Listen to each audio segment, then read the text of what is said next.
भाग 3 मूल अधिकार। अनुच्छेद 12 परिभाषा। किसकी परिभाषा? अनुच्छेद 12 में राज्य की परिभाषा दिया गया है। अनुच्छेद 13 मूल अधिकारों से असंगत या उनका अल्पीकरण करने वाली विधियां। अनुच्छेद 14 से 18 समता का अधिकार। अनुच्छेद 14 विधि के समक्ष क्षमता। समता। राज्य भारत के राज्य क्षेत्र में किसी व्यक्ति को विधि के समक्ष समता से या विधियों के समान संरक्षण से वंचित नहीं करेगा। अनुच्छेद 15 धर्म, मूल वंश, जाति, लिंग या जन्म स्थान के आधार पर विभेद का प्रतिषेध। पहला, राज्य किसी नागरिक के विरुद्ध केवल धर्म, मूल वंश, जाति, लिंग, जन्म स्थान या इनमें से किसी के आधार पर कोई विभेद नहीं करेगा। दूसरा, कोई नागरिक केवल धर्म, मूल वंश, जाति, लिंग, जन्म स्थान या इनमें से किसी के आधार पर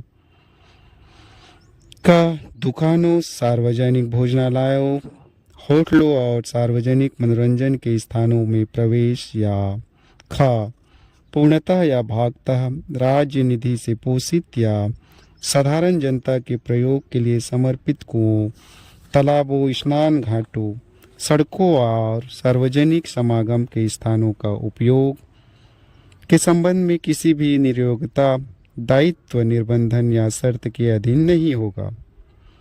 तीसरा, इस अनुच्छेद की कोई बात राज्य को स्त्रियों और बालकों के लिए कोई विशेष उपबंध करने से निवारित नहीं करेगी।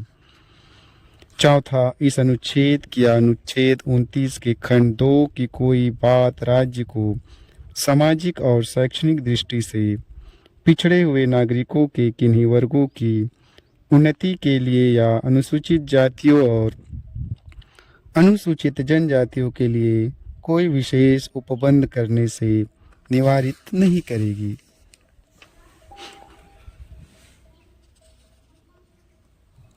अनुच्छेद 16 लोक नियोजन के विषय में अवसर की क्षमता, समता। पहला, राज्य के अधीन किसी पद पर नियोजन या नियुक्ति से संबंधित विषयों में सभी नागरिकों के लिए अवसर की समता होगी। दूसरा, राज्य के अधीन किसी नियोजन या पद के संबंध में केवल धर्म, मूल वंश, जाति, लिंग, उद्भव, जन्म स्थान, निवास या इनमें से किसी के आधार पर न तो कोई नागरिक अपात्र होगा और न उससे विभेद किया जाएगा। 3, इस अनुच्छेद की कोई बात संसद को कोई ऐसी विधि बनाने से निवारित नहीं करेगी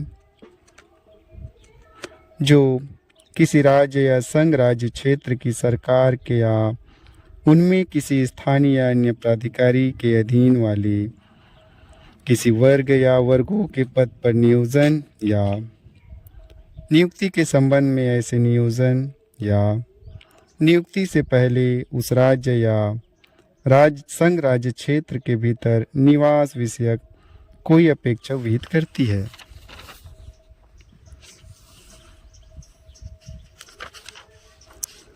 अनुच्छेद 17 अस्पृश्यता का अंत।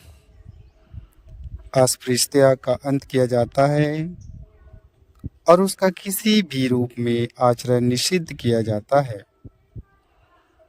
अस्पृश्यता से उपजी किसी नियोक्ता को लागू करना अपराध होगा जो विधि के अनुसार दंडनीय होगा। अनुच्छेद 18 उपाधियों का अंत। 1, राज्य सेना या विद्या संबंधी सम्मान के सिवाय और कोई उपाधि प्रदान नहीं करेगा। दूसरा, भारत का कोई नागरिक किसी विदेशी राज्य से कोई उपाधि स्वीकार नहीं करेगा।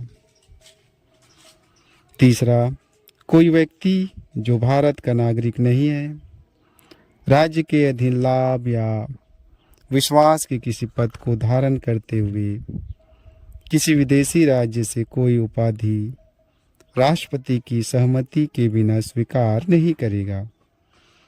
चौथा, राज्य के अधीन लाभ या विश्वास का पद धारण करने वाला कोई व्यक्ति किसी विदेशी राज्य से या उसके अधीन किसी रूप में कोई भेंट, उपलब्धि या पद राष्ट्रपति की सहमति के बिना स्वीकार नहीं करेगा। स्वतंत्रता का अधिकार, अनुच्छेद 19 से अनुच्छेद 22। अनुच्छेद 19 वाक स्वतंत्रता आदि विषय कुछ अधिकारों का संरक्षण।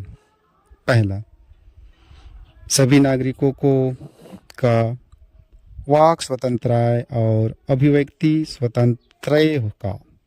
खा, शांतिपूर्वक और निरायुध सम्मेलन का।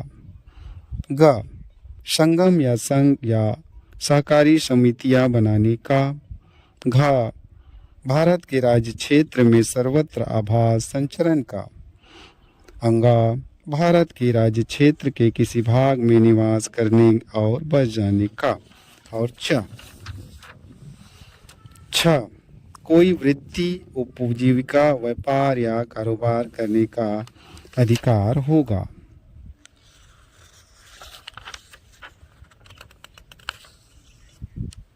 अनुच्छेद 20 अपराधों के लिए दो सिद्धि के संबंध में संरक्षण।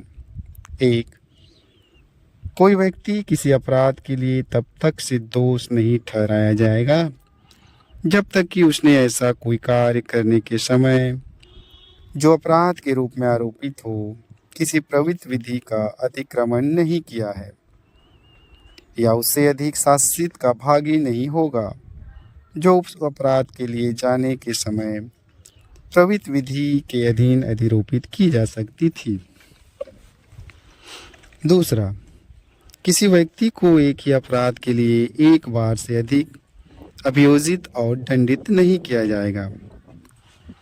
तीसरा, किसी अपराध के लिए अभियुक्त किसी व्यक्ति को स्वयं के विरुद्ध साक्षी होने के लिए बाध्य नहीं किया जाएगा।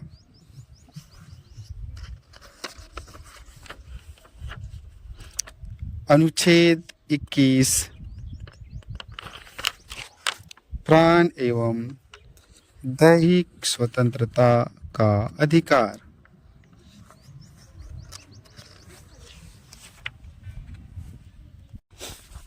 अनुच्छेद 21 प्राण और दैहिक स्वतंत्रता का संरक्षण।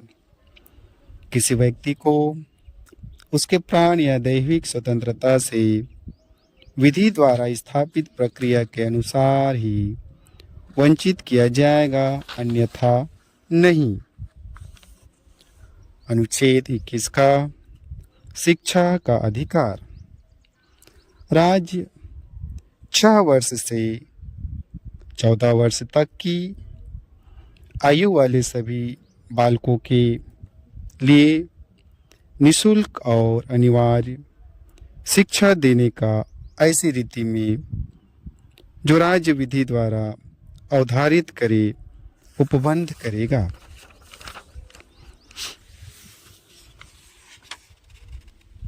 अनुच्छेद 22 कुछ दशाओं में गिरफ्तारी और निरोध से संरक्षण। पहला, किसी व्यक्ति को जो गिरफ्तार किया गया है ऐसी गिरफ्तारी के कारणों से यथाशीघ्र अवगत कराए बिना अभिरक्षा में निरुद्ध नहीं रखा जाएगा या अपनी रुचि के विधि व्यवसायी से परामर्श करने और प्रतिरक्षा कराने के अधिकार से वंचित नहीं रखा जाएगा। दूसरा, प्रत्येक व्यक्ति को जो गिरफ्तार किया है और अभिरक्षा के निरुद्ध रखा गया है, गिरफ्तारी के स्थान से मजिस्ट्रेट के न्यायालय तक यात्रा के लिए आवश्यक समय को छोड़कर ऐसी गिरफ्तारी से 24 घंटे की अवधि में निकटतम मजिस्ट्रेट के समक्ष पेश किया जाएगा और ऐसे किसी व्यक्ति को मजिस्ट्रेट के प्राधिकार के बिना उक्त अवधि से अधिक अवधि के लिए अभिरक्षा में निरुद्ध नहीं रखा जाएगा। का तत्सम शत्रु अन्य देशी या निवारक निरोध का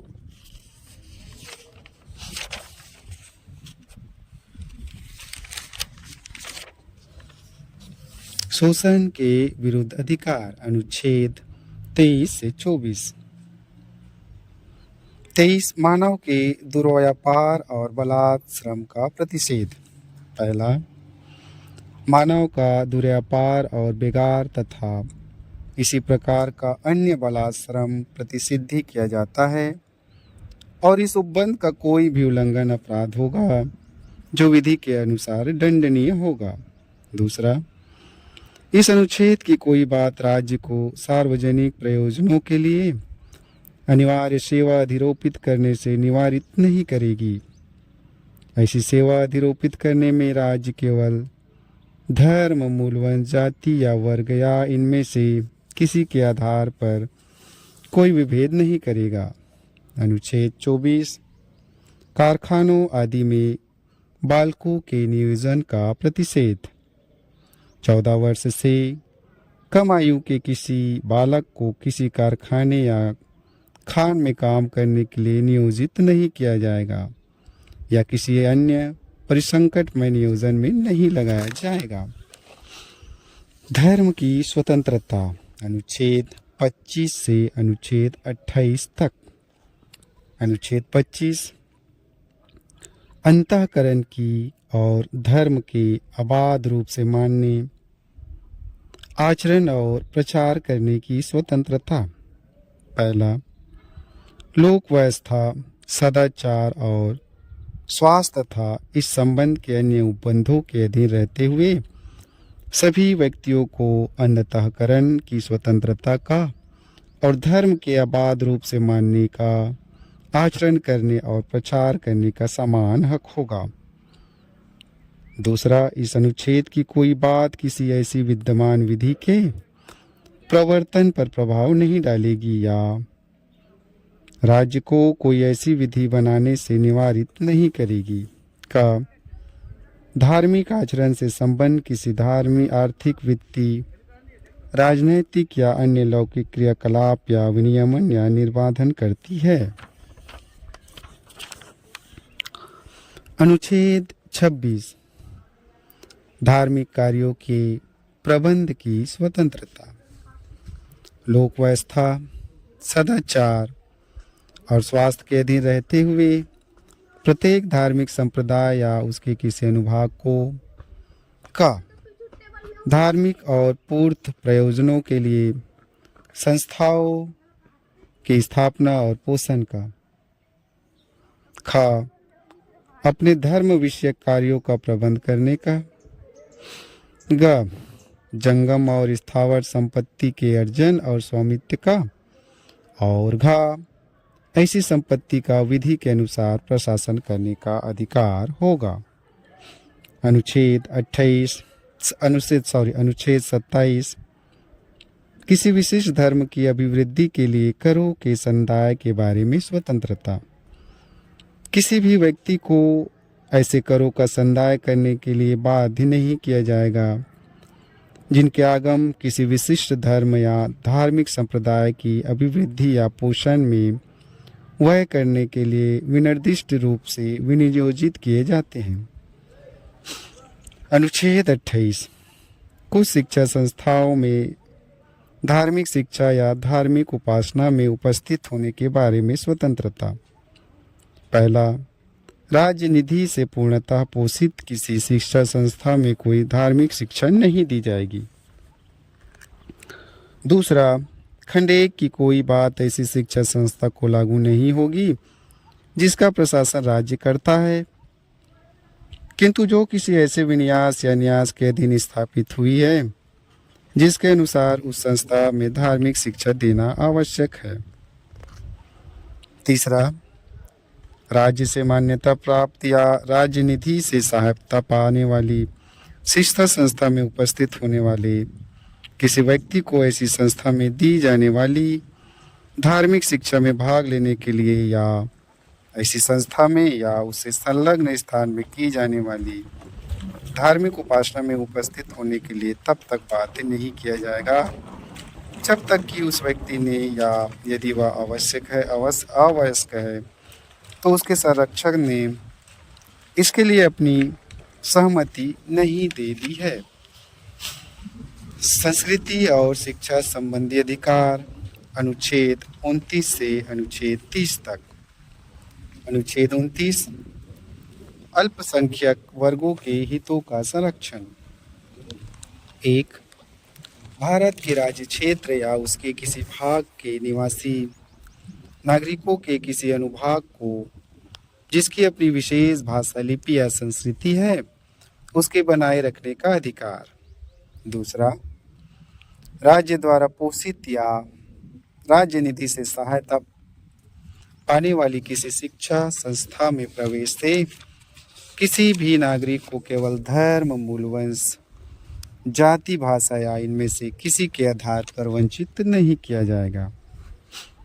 अनुच्छेद 30 शिक्षा संस्थानों की स्थापना और प्रशासन करने का अल्पसंख्यक वर्गों का अधिकार। का धर्म या भाषा पर आधारित सभी अल्पसंख्यक वर्गों को अपनी रुचि की शिक्षा संस्थाओं की स्थापना और प्रशासन का अधिकार होगा। 2. शिक्षा संस्थाओं को सहायता देने में राज्य किसी शिक्षा संस्था के विरुद्ध इस आधार पर विभेद नहीं करेगा कि वह धर्म या भाषा पर आधारित किसी अल्पसंख्यक वर्ग के प्रबंध में है।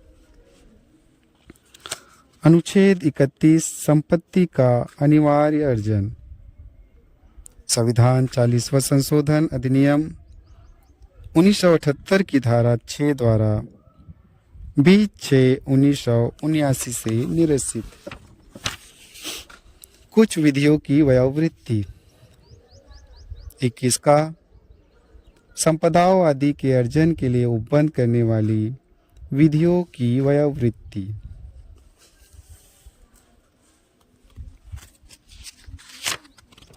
अनुच्छेद 31 खा कुछ अधिनियमों और विनियमों का विधिमान्यकरण। अनुच्छेद 31 ग कुछ निदेशक तत्वों को प्रभावी करने वाली विधियों की वयोवृत्ति। अनुच्छेद 31 घ राष्ट्र विरोधी क्रियाकलाप के संबंध में विधियों की वयोवृत्ति। संवैधानिक उपचारों का अधिकार। अनुच्छेद 32 से अनुच्छेद 35।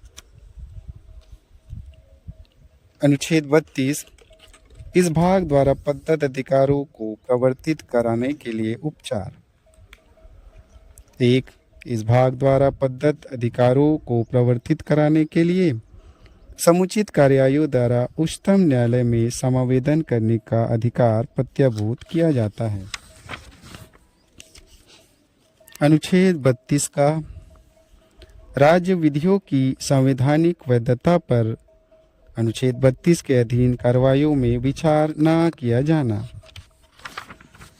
अनुच्छेद 33 इस भाग द्वारा प्रदत्त अधिकारों का भलों आदि को लागू होने में उपांतरण करने की संसद की शक्ति।